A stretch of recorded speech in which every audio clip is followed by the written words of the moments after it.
અત્યાર સુધી આપણે શોષણ અને ઉત્સર્જન સ્પેક્ટ્રોસ્કોપી વિશે શીખ્યા છીએ, તે અર્થમાં કે આપણે જાણીએ છીએ કે શોષણ એ એપ્સિલોન CL છે અને શોષણને વાસ્તવમાં ઇટ દ્વારા I0 ના લોગ તરીકે વ્યાખ્યાયિત કરવામાં આવે છે, જ્યાં I0 એ ઘટના પ્રકાશની તીવ્રતા છે, ઇટ એ પ્રસારિત પ્રકાશની તીવ્રતા છે.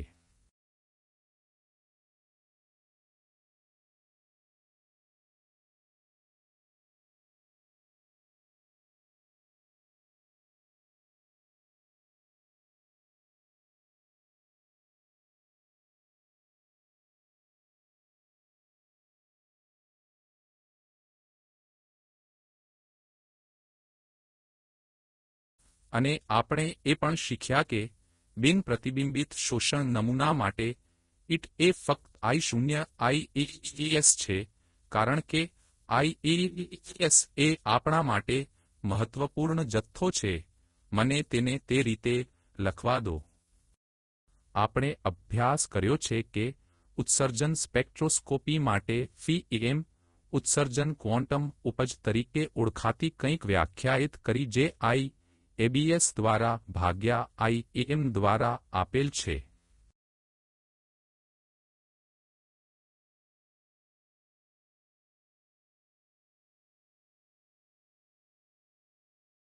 અને આ અભિવ્યક્તિ માટે થોડી ગણિતીય હેરફેર આપણને IEM ને I0 ગુણ્યા 1-10 એબ્સોર્બન્સમાં વિભાજિત કરે છે.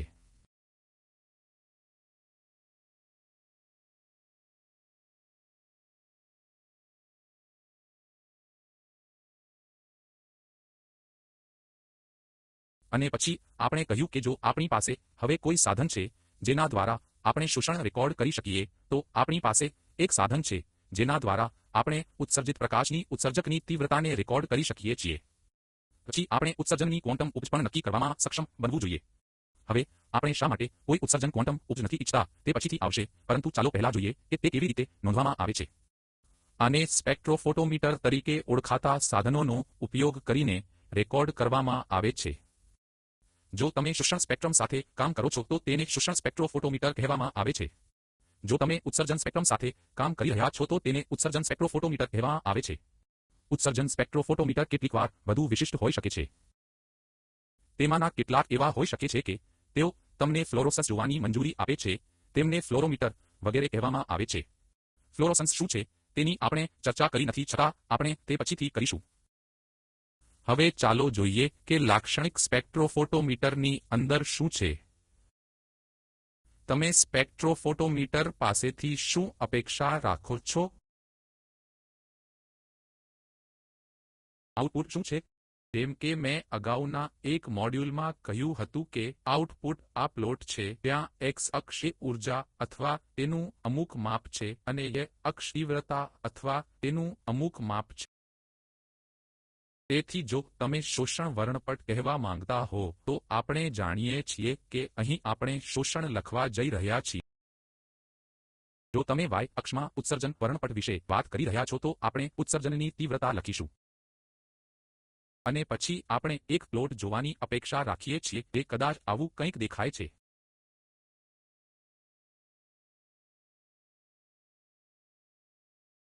આ મેળવવા માટે હું આ કિસ્સામાં અને વિવિધ તરંગલંબાઈ અથવા વિવિધ ઉર્જાઓ પર ઉત્સર્જન સ્પેક્ટ્રોફોટોમીટર ઉત્સર્જન તીવ્રતાના કિસ્સામાં શોષણ રેકોર્ડ કરવામાં સક્ષમ હોવો જોઈએ. આપણી મોટા ભાગની ચર્ચા ઇલેક્ટ્રોનિક સ્પેક્ટ્રોસ્કોપી પર હશે અને સેન્ટીમીટર ઇન્વર્સ અથવા વધુ સામાન્ય રીતે તરંગલંબાઈનો ઉપયોગ કરવો પરંપરાગત છે. તેથી હું હમણાં માટે તરંગલંબાઈ લખવા જઈ રહ્યો છું. પરંતુ એક વસ્તુ જે આપણે ભૂલવી જોઈએ નહીં એ છે કે તરંગલંબાઈ એ પારસ્પરિક સ્કેલ 1/λ ખરેખર ઉર્જા છે. તો તરંગલંબાઈમાં વૃદ્ધિની દિશા ખરેખર ઉર્જામાં ઘટાડાની દિશા છે. ચાલો આપણે તે ન ભૂલીએ. તેથી મારે વિવિધ તરંગલંબાઈ પર પ્રકાશની તીવ્રતાને રેકોર્ડ કરવામાં સક્ષમ બનવાની જરૂર છે. તો હું તે કેવી રીતે કરીશું? મેં અગાઉ જે દોર્યું છે તે આપણી પાસે એક નમૂનો છે અને અત્યારે આપણે શોષણ વિશે વાત કરી રહ્યા છીએ. તેના પર પૂરો પ્રકાશ પડે છે. પ્રકાશનો એક ભાગ પસાર થાય છે. ધારો કે હું અહીં કોઈ પ્રકારનું ડિટેક્ટર મૂકું છું. આ કિસ્સામાં ડિટેક્ટર ઇલેક્ટ્રોનિક આંખ જેવું કંઈક છે. આપણે શું જોઈશું? ડિટેક્ટર તેના પર પડતા પ્રકાશની સંપૂર્ણ માત્રાને બરાબર સમજવા જઈ રહ્યું છે અને તે તરંગલંબાઈનું નિરાકરણ અથવા ઊર્જાનું નિરાકરણ અથવા કંઈ પણ ઠીક નહીં હોય. તે તમને કહી શકે છે કે કુલ તીવ્રતા કેટલી છે. તો આ કિસ્સામાં કુલ તીવ્રતા શું છે? કુલ તીવ્રતા એ વળાંક હેઠળના વિસ્તારની છે. તેથી જો તમે વળાંકની નીચેનો વિસ્તાર શું છે તે જણાવવા માટે ડિટેક્ટર મૂકશો તો તે ખૂબ જ સરળ છે, પરંતુ જો તમે જાણવા માંગતા હો કે વળાંક કેવો દેખાય છે તો આપણે વચ્ચે કંઈક વધુ મૂકવાની જરૂર છે. એવું કંઈક કે જે એકબીજાથી રંગોને અલગ પાડી શકશે. એવું કંઈક કે જે પ્રકાશની તરંગલંબાઈની ઊર્જાને એકબીજાથી અલગ પાડી શકશે. તમે તે રીતે કરો છો. તેથી આપણે એક ઘટનાનો ઉપયોગ કરવો પડશે જેને ડિસ્પર્શન લાઇટ કહેવામાં આવે છે. આપણે પોલિક્રોમેટિક પ્રકાશને તેના ઘટકમાં સફેદ પ્રકાશ નહીં પણ પોલિક્રોમેટિક પ્રકાશને તોડવો પડશે. તેથી તે માટે આપણે અમુક પ્રકારના વિખેરાઈ તત્વનો ઉપયોગ કરવો પડશે.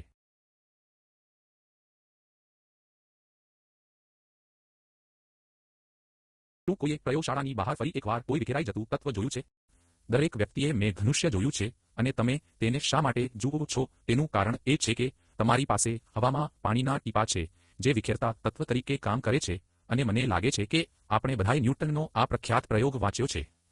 જ્યારે ન્યૂટને સૂર્યપ્રકાશને અથડાવ્યો હતો અને તેને પ્રિઝમ પર પડ્યો હતો અને સૂર્યપ્રકાશ વિવિધ રંગોના ઘટકોમાં અલગ અલગ રંગોમાં તૂટી ગયો હતો.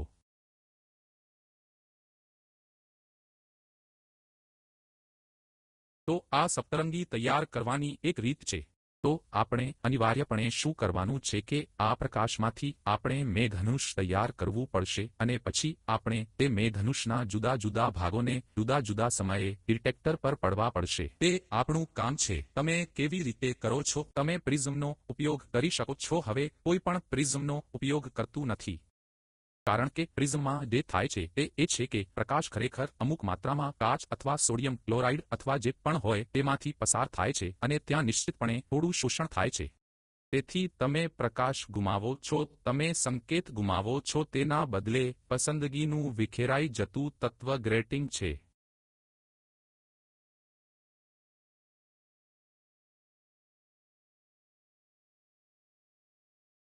તે અમુક નક્કર પદાર્થ છે જેમાં તમારી પાસે રેખાઓ છે જે નિયમિત અંતરાલે એકબીજાની સમાંતર હોય છે. શું કોઈએ પ્રયોગશાળાની બહાર કાટમાળ જોયો છે? સીડી તે માત્ર એટલું જ છે કે જૂથો ગોળાકાર છે. તેથી જ જો તમે સીડીની ચળકતી સપાટી પર નજર નાખો તો તમે મેઘધનુષ્ય જોઈ શકો છો. અને સિદ્ધાંત કે જેના પર આ જાળી કામ કરે છે તે બ્રેગનો કાયદો કહેવાય છે.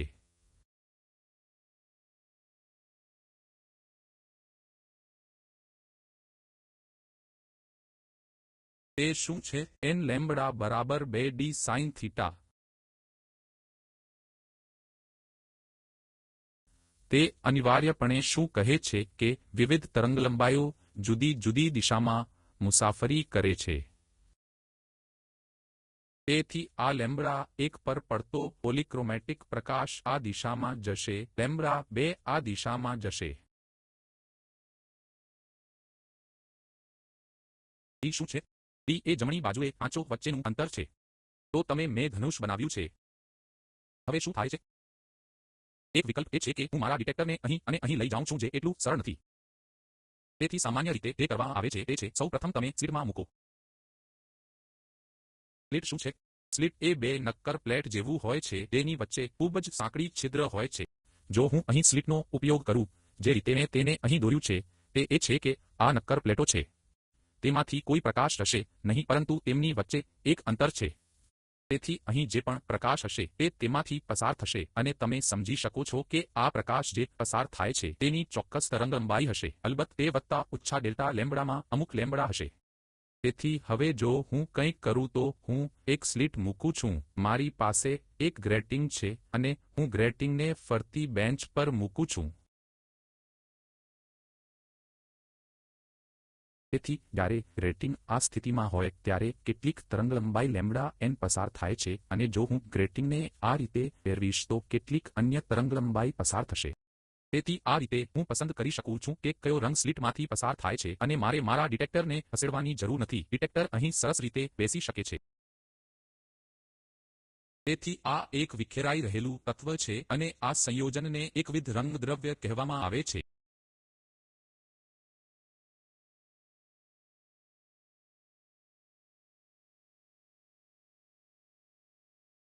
અમે વ્યાખ્યાનની આ શ્રેણીમાં આની વધુ વિગતમાં જવા માંગતા નથી.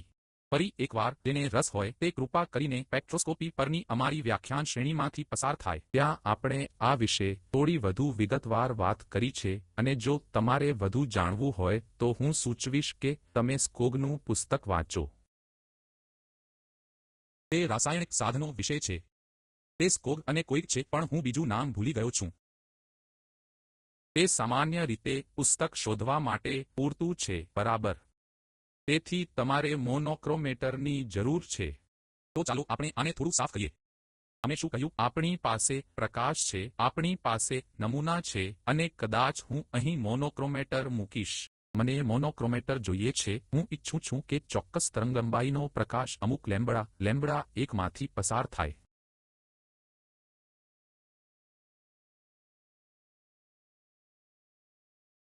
હું મોનોક્રોમેટર મૂકી શકું છું કારણ કે હું લખવાની ગડબડ કરી રહ્યો છું. હું ફક્ત મોનો લેમ્બડા લખીશ. દીવો અહીં ક્યાંક છે. દીવો એ પ્રકાશનો સ્ત્રોત છે. યાદ રાખો કે આપણે અહીં શોષણ સ્પેક્ટ્રોફોટોમીટર વિશે વાત કરી રહ્યા છીએ અને અહીં આપણે ડિટેક્ટર મૂકીએ છીએ. જો આ નમૂનો હોય તો આ ડિટેક્ટર તમને ખ્યાલ આપે છે કે I0 અથવા ઇટ શું છે અથવા આ ડિટેક્ટરને અથડાતા પ્રકાશની તીવ્રતા શું છે કે તે પ્રકાશ અથવા ઘટના પ્રકાશ અથવા પ્રતિબિંબિત પ્રકાશને પ્રસારિત કરે છે અથવા પ્રકાશને પ્રસારિત કરે છે.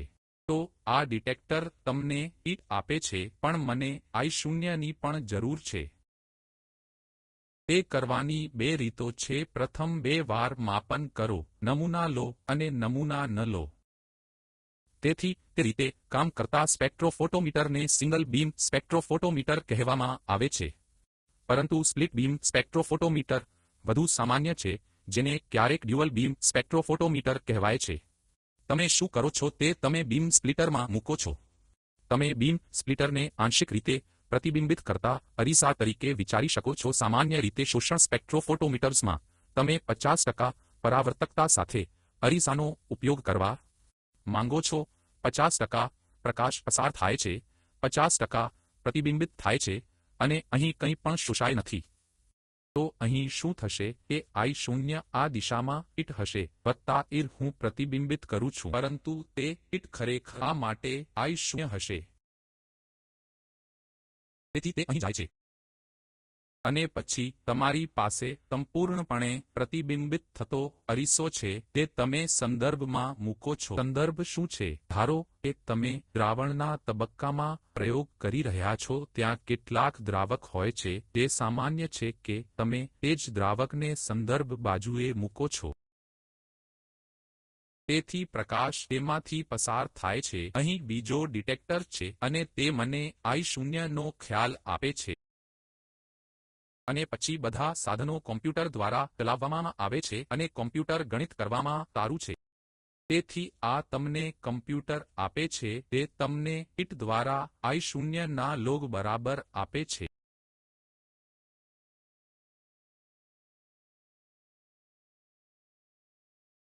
હવે જો આપણે પાછલા ચિત્ર પર પાછા જઈએ. તમારી પાસે જાળી છે અને તમારી પાસે સ્લેટ છે. જો તમે સ્લેટ ખોલો તો શું થાય? વધુ પ્રકાશ પસાર થાય છે જેથી તીવ્રતા વધારે હોય. પરંતુ તે કિસ્સામાં તમે શું સમાધાન કરશો?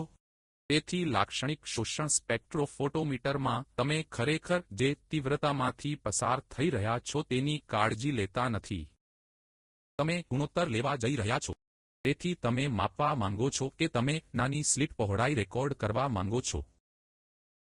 તેથી ડેલ્ટા લેમ્બડા હું તરંગલંબાઈની પહોળાઈ અને તેમાંથી પસાર થતી તરંગલંબાઈની શ્રેણી વિશે વાત કરી રહ્યો હતો, જેને સામાન્ય રીતે બેન્ડવિડ્થ કહેવામાં આવે છે. બેન્ડવિડ્થના શોષણ સ્પેક્ટ્રોફોટોમીટર માટેનું સૌથી સામાન્ય મૂલ્ય 2 નેનોમીટર છે. પરંતુ કેટલીકવાર તમારે વધુ ચોકસાઈની જરૂર પડી શકે છે. તેથી કેટલાક સ્પેક્ટ્રોફોટોમીટરમાં ચલ બેન્ડવિડ્થ 0.50 નેનોમીટરથી વધુ સુધી જઈ શકે છે. તે એક વસ્તુ છે. બીજી વાત એ છે કે અહીં દીવો શું છે. ફરી હું વિગતમાં નહીં જઈશ કારણ કે તે સ્પેક્ટ્રોસ્કોપી કોર્સમાં આ વ્યાખ્યાનો પહેલાથી જ અસ્તિત્વમાં છે. પરંતુ મને કહેવા દો કે ઇલેક્ટ્રોનિક સ્પેક્ટ્રોસ્કોપી યુવી દૃશ્યમાન શ્રેણી માટે તમે લેમ્પ્સ ડ્યુટેરિયમ લેમ્પ અને ટંગસ્ટન લેમ્પ ડ્યુટેરિયમના સંયોજનનો ઉપયોગ કરો છો જે તમને અલ્ટ્રાવાયોલેટ ટંગસ્ટન તમને દૃશ્યમાન આપે છે. કેટલાક સ્પેક્ટ્રોફોટોમીટરમાં તેઓ ઝેનોન લેમ્પનો પણ ઉપયોગ કરે છે, પરંતુ તે ખૂબ લોકપ્રિય નથી કારણ કે સૌ પ્રથમ ઝેનોન લેમ્પ વધુ મોંઘો હોય છે અને વધુ તીવ્ર હોય છે અને શોષણ પ્રકારના પ્રયોગમાં તમને તીવ્ર લેમ્પ જોઈતો નથી. કારણ કે તમે જે રેકોર્ડ કરી રહ્યા છો તે એક તફાવત છે. જો તે ખૂબ તીવ્ર હોય તો તફાવત વધારે નહીં હોય. તેથી ડ્યુટેરિયમ અને ટંગસ્ટન સંયોજન એ શોષણ સ્પેક્ટ્રોફોટોમીટર માટે સૌથી લોકપ્રિય પસંદગી છે. હવે ચાલો આપણે આગળ વધીએ અને ઉત્સર્જન સ્પેક્ટ્રોફોટોમીટર વિશે વાત કરીએ. ઉત્સર્જન સ્પેક્ટ્રોફોટોમીટરમાં યાદ રાખો કે ચાલો હું 2 સ્પેક્ટ્રા એકસાથે દોરીશ. ચાલો આપણે કહીએ X અક્ષ લંબડા છે, ચાલો આપણે કહીએ આ શોષણ વર્ણપટ છે અને ચાલો આપણે કહીએ આ ઉત્સર્જન વર્ણપટ છે.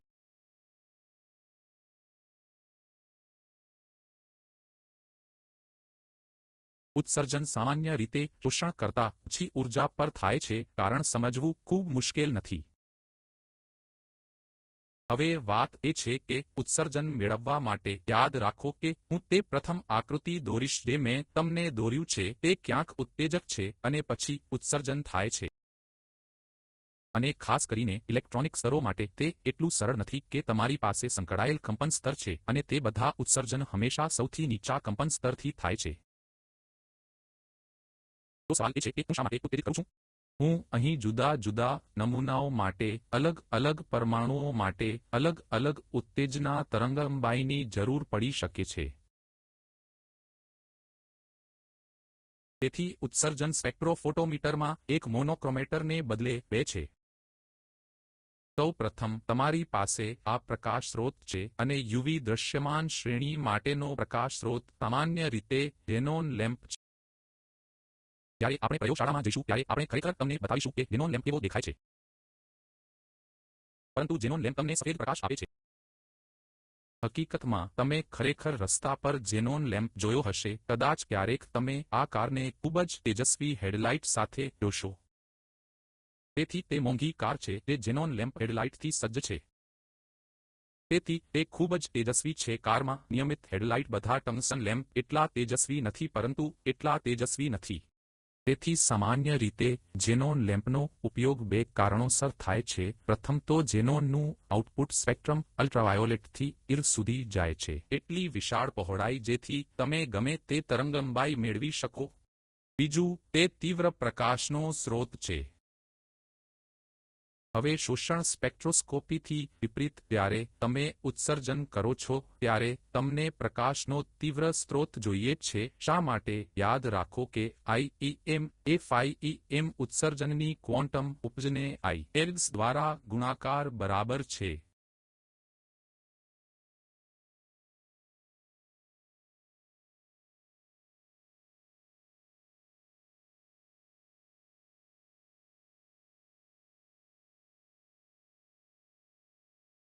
તેથી શોષણ કેટલું છે તે નમૂના પર આધાર રાખે છે પરંતુ તમારી પાસે અન્ય નિયંત્રણ I0 છે. જો તમે ઉત્સર્જનમાં વધુ તીવ્ર સ્ત્રોતનો ઉપયોગ કરો છો તો તે ખરેખર ફાયદાકારક છે કારણ કે I0 વધુ છે અને પરિણામે ઉત્સર્જન પ્રકાશની તીવ્રતા પણ વધુ છે. તેથી જ ઝેનોન યુવી દૃશ્યમાન શ્રેણીમાં ઉત્સર્જન સ્પેક્ટ્રોફોટોમીટર માટે પસંદગીનો સ્રોત છે. પરંતુ પછી તે તમને સફેદ પ્રકાશ આપે છે તેથી તમારે તેને તેના ઘટકોમાં તોડવું પડશે. તમારે અહીં મોનોક્રોમેટરનો ઉપયોગ કરવો પડશે. મોનોક્રોમેટર શું છે? મોનોક્રોમેટર એ વિખેરાઈ રહેલા તત્વ અને સ્લિટ્સનું સંયોજન છે. આગળ તમારી પાસે નમૂના છે અને નમૂના બહાર કાઢે છે. જો તમે સ્વયંસ્ફુરિત ઉત્સર્જન વિશે વાત કરી રહ્યા છો તો ઉત્સર્જન બધી દિશાઓમાં છે તેમ તમે આ પ્રકાશમાં જુઓ છો. તેથી તમે સૈદ્ધાંતિક રીતે કોઈપણ દિશામાં એકત્રિત કરી શકો છો, પરંતુ 90 ડિગ્રી પર એકત્રિત કરવું સૌથી સામાન્ય છે, સિવાય કે કોઈ કારણોસર તે કરવામાં કોઈ સમસ્યા હોય. સામાન્ય રીતે તમે 90 ડિગ્રી પર એકત્રિત કરવા માંગો છો કારણ કે ઉત્સર્જન ઉપરાંત તમે પ્રકાશને પણ પ્રસારિત કર્યો છે. તેથી જો તમે તમારા ડિટેક્ટરને અહીં મૂકશો તો એક ખૂબ જ મજબૂત તક છે કે તમારું સ્પેક્ટ્રમ પ્રસારિત પ્રકાશ દ્વારા દૂષિત થશે. અલબત્ત તમે મોનોક્રોમેટરનો ઉપયોગ કરશો, પરંતુ મોનોક્રોમેટરની પણ પોતાની મર્યાદાઓ હોય છે. તેથી તે સમસ્યા સામાન્ય રીતે 90 ડિગ્રી પર રેકોર્ડિંગ દ્વારા ટાળવામાં આવે છે. તેથી 90 ડિગ્રી પર તમારી પાસે બીજું મોનોક્રોમેટર છે અને પછી તમે ડિટેક્ટર મૂકો છો. ફરીથી જ્યારે તમે પ્રયોગશાળામાં આવશો ત્યારે અમે તમને એક ડિટેક્ટર બતાવીશું કે આપણે નવી દૃશ્યમાન શ્રેણીમાં જે પ્રકારની ચર્ચા કરી રહ્યા છીએ તે પસંદગીનો ડિટેક્ટર ફોટોમલ્ટીપ્લાયર ટ્યુબ છે. તમારી પાસે વધુ મોંઘા ડિટેક્ટર્સ હોઈ શકે છે, તમારી પાસે મલ્ટીપ્લેક્સ ડિટેક્ટર્સ હોઈ શકે છે, તમારી પાસે ડાયોડ એરે હોઈ શકે છે, પરંતુ આ સૌથી સામાન્ય બાબત છે. હું તમને મલ્ટીપ્લેક્સ ડિટેક્ટરનું ઉદાહરણ પણ બતાવીશ. હવે શોષણ તેમજ ઉત્સર્જનમાં માપન કેવી રીતે કરવામાં આવે છે? આપણે કહ્યું કે આપણી પાસે મોનોક્રોમ દ્રવ્ય પર એક પ્રકારનો પ્રકાશ પડે છે અને આઉટપુટ અમુક ચોક્કસ તરંગલંબાઈ લેમ્બડા એન છે, પરંતુ પછી તમે ઈચ્છો છો કે તમારું લેમ્બડા એન અહીંથી અહીં અથવા અહીંથી અહીં સુધી જાય. તમે એક શ્રેણી વિસ્તારવા માંગો છો. તમે તે કેવી રીતે કરો છો? અમે કહ્યું કે ગ્રેટિંગને બદલીને અને ગ્રેટિંગને ફેરવીને. તેથી અહીં હવે જો તમે આ વર્ણપટ વિશે વિચારો તો આ વ્યવસ્થામાં વર્ણપટ એક જ સમયે આવતો નથી, તે બિંદુ દ્વારા બાંધવામાં આવે છે. તેથી તમે ગ્રેટિંગને ચોક્કસ ખૂણા પર ફેરવો છો. જ્યારે ગ્રેટિંગ આગળ વધી રહ્યું હોય ત્યારે કોઈ માપ લેવામાં આવતું નથી, પછી તે અટકી જાય છે, પછી તમે માપ કરો છો. હવે દરેક બિંદુ પર માપન કરવા માટે તમારે કેટલા સમય સુધી ગ્રેટિંગ રોકવું પડે છે તે તેના પર નિર્ભર કરે છે કે તમે કેવા પ્રકારની તીવ્રતા સાથે વ્યવહાર કરી રહ્યા છો. જો તીવ્રતા મોટી હોય તો કદાચ તે પૂરતું છે. જો તમે ખર્ચ કરો છો તો કહો કે પ્રતિ બિંદુ સેકન્ડનો 10મો ભાગ, પરંતુ જો તીવ્રતા ઓછી હોય તો તે જરૂરી છે કે તમે વધુ સમય પસાર કરો કારણ કે ડિટેક્ટર સિગ્નલ એકત્રિત કરે તે સમય માટે કમ્પ્યુટર સરેરાશ જમણી બાજુએ જાય છે. તો ધારો કે તમે લગભગ 10 સેકન્ડ માટે સિગ્નલ રેકોર્ડ કરો છો. આ તે સિગ્નલ છે જે તમને મળે છે. તમે સેકન્ડના આગામી 10/10મા ભાગ માટે સિગ્નલ રેકોર્ડ કરો છો. આ તમને મળતો સિગ્નલ છે. તેથી ત્યાં હંમેશા વધઘટ રહેશે અને તમે અહીં જે બિંદુ મેળવો છો તે વાસ્તવમાં આ બધા બિંદુઓની સરેરાશ છે જે ત્યાં છે. હવે જો તમે પોઇન્ટ અને એવરેજિંગના આ સમૂહને એકત્રિત કરવા માટે 1/10મા સેકન્ડને બદલે 1 સેકન્ડનો ખર્ચ કરો છો તો તમે જાણો છો તેમ આંકડામાં નમૂનાનું કદ જેટલું મોટું હશે તેટલું સારું છે. તેથી જો તમારી પાસે દરેક તબક્કે વધુ સંકલન સમય અથવા વધુ રહેઠાણ સમય હોય તો તમને ખરેખર વધુ સારું સ્પેક્ટ્રમ મળે છે. જો તમે તો સમય પસાર કરો છો તો તમને વધુ મળે છે, જેને ઘોંઘાટિયા વર્ણપટ કહેવામાં આવે છે. તેથી ત્યાં તમારે ચુકાદાનો ઉપયોગ કરવો પડશે. ત્યાં કોઈ સુવર્ણ નિયમ નથી. જો તમે તમારા વર્ણપટ પર નજર નાખો તો કદાચ તેને નાના સંકલન સમયનો ઉપયોગ કરીને ચલાવો. જુઓ કે તમને સારો વર્ણપટ મળે છે કે ખરાબ વર્ણપટ અને પછી તે મુજબ તમારો સંપાદન સમય વધારવો અથવા જો વર્ણપટ ખૂબ સારો હોય તો ઘટાડો. તમારે આવા સારા વર્ણપટની જરૂર નથી. પરંતુ એ મહત્વનું છે કે જ્યારે તમે સ્પેક્ટ્રમ રેકોર્ડ કરો છો ત્યારે તે ઘોંઘાટ મુક્ત હોવું જોઈએ. કોઈને પણ આવું દેખાતું સ્પેક્ટ્રમ જોવાનું પસંદ નથી. ટબલ્સ ફેશનેબલ હોઈ શકે છે પરંતુ પરાળ સાથેનો વર્ણપટ સારો નથી. તમે ઈચ્છો છો કે તમારી વર્ણપટ સંપૂર્ણપણે સ્વચ્છ હોય. અને તે માટે તમારે નક્કી કરવું પડશે કે તમને આમાં ઓછા કેટલા સમયની જરૂર છે. કોઈ સુવર્ણ નિયમ નથી. તમારે તમારા પગ પર વિચારવું પડશે અને સ્થળ પર જ નક્કી કરવું પડશે કે દરેક માપ માટે કેટલો સમય જરૂરી છે. એક અન્ય પ્રકારનું માપન છે જે કોઈ કરી શકે છે અને હું આ માત્ર એટલા માટે કહી રહ્યો છું કારણ કે અમે તમને આનું ઉદાહરણ બતાવીશું.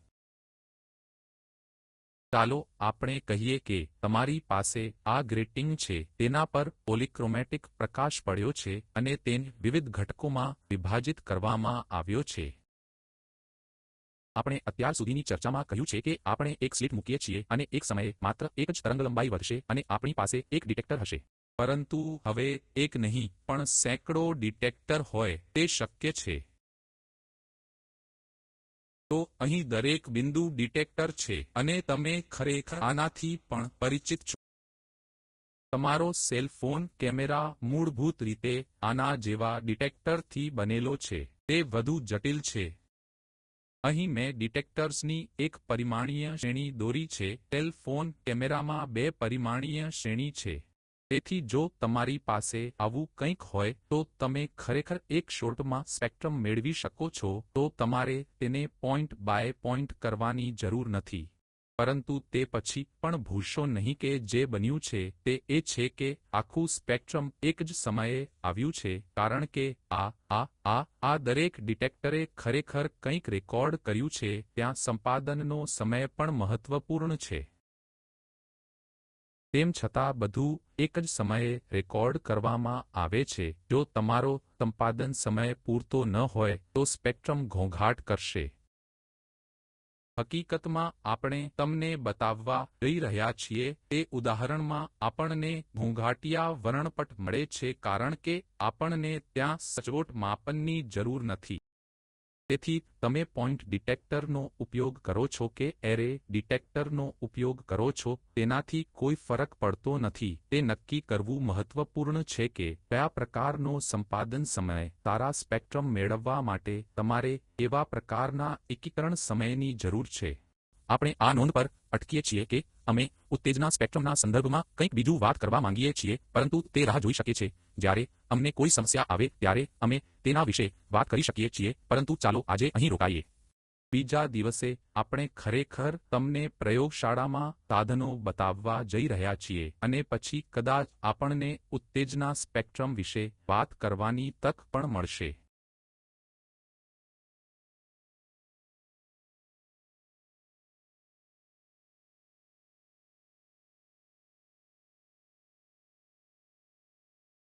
તમારો આભાર.